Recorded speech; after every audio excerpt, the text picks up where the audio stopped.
Assalamualaikum warahmatullahi wabarakatuh. Salam dan bahagia Ibu Bapak Guru. Bertemu lagi dengan saya Nova Mayasari, SMP Negeri 3 Tebatkarai, CGP Angkatan 9, Kabupaten Kepahyang, Provinsi Bengkulu. Pada kesempatan kali ini, saya akan memaparkan koneksi antar materi modul 2.1 pembelajaran berdiferensiasi. Kita mulai dengan pertanyaan pemantik pertama. Apa itu pembelajaran berdiferensiasi? Pembelajaran berdiferensiasi merupakan teknik instruksional atau pembelajaran di mana guru menggunakan berbagai metode pengajaran untuk memenuhi kebutuhan individual setiap siswa sesuai dengan kebutuhan mereka. Kebutuhan tersebut dapat berupa pengetahuan yang ada, gaya belajar, minat, dan juga pemahaman terhadap mata pelajaran. Maknanya, setiap anak itu unik. Mereka memiliki gaya belajar, minat, dan pemahaman terhadap pelajaran dengan cara mereka sendiri. Hal inilah yang menyebabkan guru harus berusaha memahami murid, sehingga bisa memenuhi kebutuhan belajar murid tanpa condong kepada salah satu atau sebagian besar murid saja. Pembelajaran berdiferensiasi itu sendiri bisa dilakukan dengan cara yang pertama, kita sebagai guru harus mengetahui dan merespon kebutuhan belajar murid. Yang kedua, kita dapat menciptakan lingkungan yang mengundang murid untuk belajar. Yang ketiga, melakukan penilaian berkelanjutan. Yang keempat, memahami tujuan pembelajaran. Dan yang terakhir, melakukan manajemen kelas yang efektif sehingga tercipta lingkungan belajar yang nyaman dan menyenangkan. Nah, berkaitan dengan kebutuhan belajar murid, ada 3 hal utama yang harus disiapkan oleh guru. Yang pertama yaitu kesiapan belajar murid atau readiness.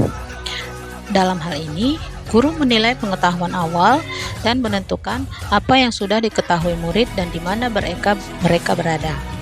Yang kedua, minat murid.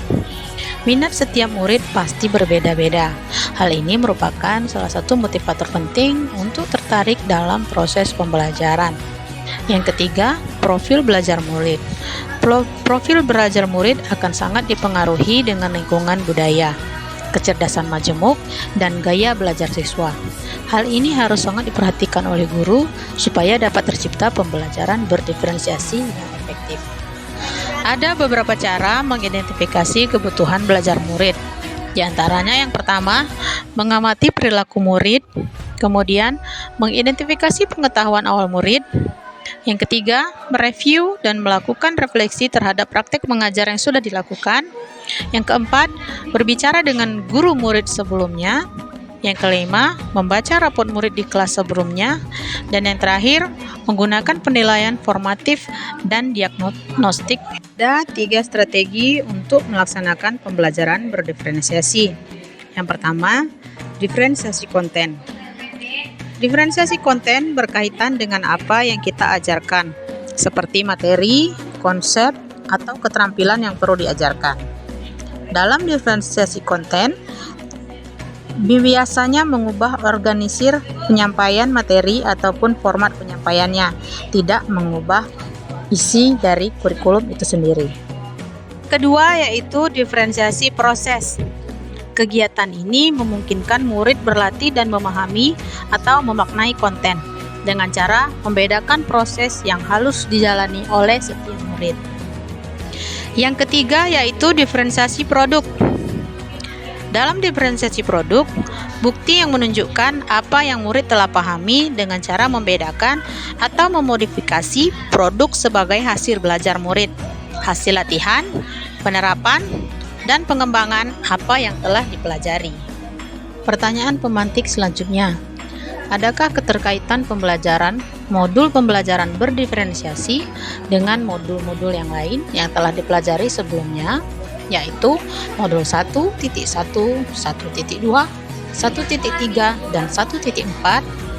Keterkaitan antara modul 1.1 dan modul 2.1 adalah untuk melaksanakan pembelajaran berdiferensiasi, maka Guru harus berusaha memenuhi kebutuhan belajar anak sesuai dengan kodrat alam dan kodrat zaman berdasarkan filosofi Ki Hajar Dewantara.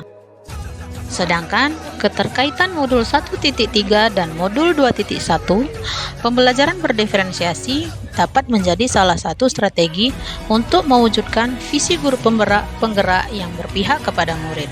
Selanjutnya, keterkaitan modul 1.4 dan modul 2.1 adalah dalam pembelajaran diferensiasi antara guru dan murid harus ada kesepakatan terlebih dahulu agar proses pembelajaran dapat berjalan dengan baik sesuai dengan nilai-nilai budaya positif.